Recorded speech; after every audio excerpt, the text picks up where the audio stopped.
Okay, this is the next installment in Fred the Robot version 3. It's assembled, it's fastened to a base, it's more secure to work on, it's going to be rolled around a little bit. It's polished, or mostly. Got to clean it up a little bit at the end. But, trying to keep it clean, keep it covered. But what I have been working on is the electronics bay. So this is kind of a rough setup of it. The pickhawks for the autonomous vehicle part, the receiver from the RC radio.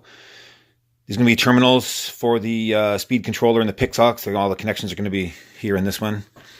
This board here in the center is going to be where the Boron 3G controller is going to be.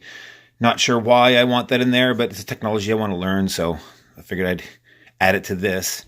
Speed controller for covering some sort of motor. There'll be some sort of motor drive somewhere in the machine. A couple of relays, another or more relays probably going here.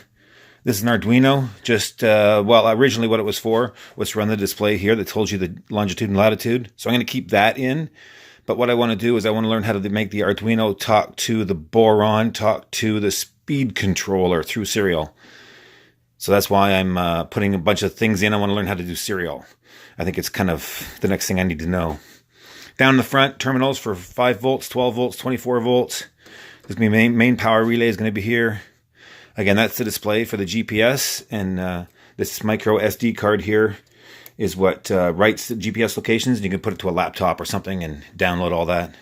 This board, it's going to be 2 layers, so this board's going to come out, and underneath we have 2-channel speed controller made by Robotech, a 24 to 12 and a 24 to 5 fuses for such bars, partly just because they're copper and partly because I want 24 volt coming off of there. There's a main fuse going to be in it. So anyway, this is the quick rundown of the electronics bay, and now we're going to start to fit everything in and get it all bolted down permanently.